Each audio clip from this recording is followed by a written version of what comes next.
I'd love to hear kind of in your own words, like what you would consider dead internet theory. You know, my monologue is a little cheeky, of course, but I do think it, for the most part, is kind of getting to a point where, you know, I'm sure you have X and all the platforms and things like that. And, you know, I used to love Twitter so much. I thought it was so funny, and it was like such a great tool for journalists too.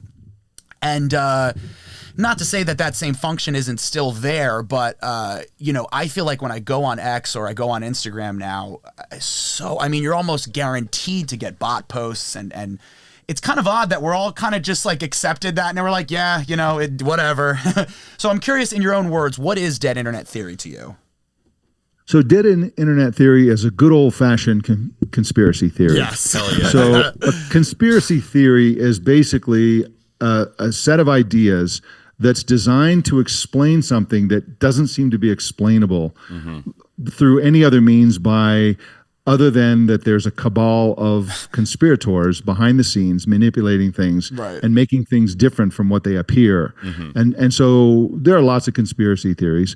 And so the dead internet theory emerged in the late, you know, sort of like, it emerged around 2018, 19, something like that. And it started with a user on an obscure forum called Agora Road's Macintosh Cafe, who went by the name Illuminati Pirate. He wrote an article called Dead Internet Theory. Most of the internet is fake. Now, what he was doing was he was bringing together chatter that had been going on 4chan and WizardChan for a number of years. And essentially, it's something like the Matrix in a way. So basically, their whole point is like, you think you're interacting with all these people. You think you're getting all this content from journalists. You think all this stuff. But what's really happening is most of that is bots. You're really interacting with machines, with AI. And so it's sort of this, and the reason there's so many bots and AI out there is that there's a cabal of conspirators who want to control us, who want to manipulate us and all this kind of stuff. So it had all the stuff of a good, all the makings of a great theory. Exactly. Exactly. And so what's interesting about that, and the reason I wrote the article that you had mentioned about the dead internet theory, is that the core of it is that here's the core of it. Most of the online stuff that's happening online is from bots.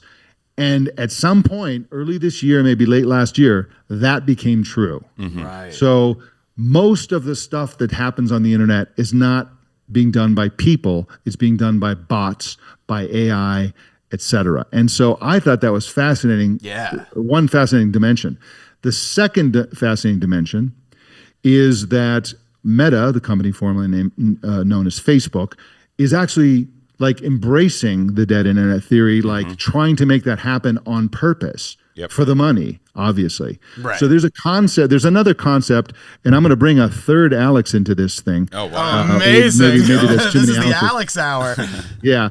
There's a guy named Alex Bleckman he's a game designer who was on Twitter, and in November of 2021, he wrote a tweet where he coined the term the Torment Nexus.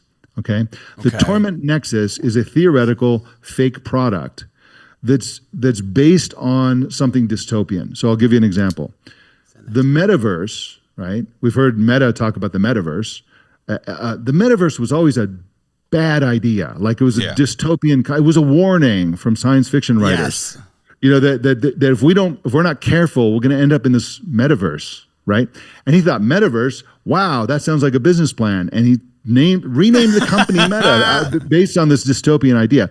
That's what a Torment Nexus is. Yeah. So another Torment Nexus idea is Meta's mission to create fake celebrities, to create AI stuff. They want users on Facebook to be mainly interacting with bots. They want users on Instagram to be mainly interacting with influencers, but not influencers, digital twins of influencers. So they created these tools for Instagram influencers to create an online version of themselves to chat with their fans and stuff like that.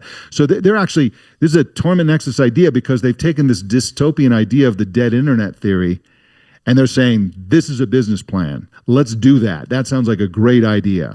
So that's the essential element of my column that I wrote. Right. Which is hilarious. I mean, listen, I guess as a PR person, I have to appreciate a good spin when I hear one, but I don't know if I agree with that. It is funny how, you know, and we always, you know, people always joke about Zuckerberg being an alien or being a lizard person or being a right. But it is funny how he seems to always take the step that is like he's like the Peter Thiel interview, which I'm sure you recently saw. He goes, should humanity exist? And he goes, well, and you know, are these guys? And of course, this is purely speculative, of course, but. What do you think is the end goal for, you know, obviously money, I get that. Profit. You know, yes, you make money, you make profit. But, I mean, do they understand that, like, I always think, like, I'm a comedian. I'm some random idiot.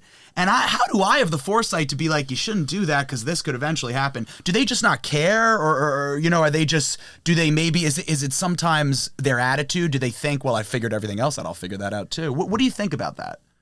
Well, there's a certain type of personality that tends to succeed with giant, you know, technology companies. So if you think about what people like Mark Zuckerberg, Elon Musk, Peter Thiel, as you mentioned, and a few others have in common, is that without the internet, if they were in another time and place, if Mark Zuckerberg existed in the year 1950 or something like that, right? He'd be an accountant or something. He'd be like a, you know, he would be just the nerd in the back room that you'd never hear about. So these are people who are kind of on the spectrum. They're kind of have weird ideas about social stuff. They tend to be not people person, people, I guess you could say. They tend to, you know, reptiles. People like Kara Swisher will go as far as to say they really don't like people. No, they don't. A person, but here's a person who doesn't like people, who's not very social, who's in charge of most of the world's social networking activity. It's kind of a bizarre situation. Yeah, exactly. How did we let that happen? Exactly.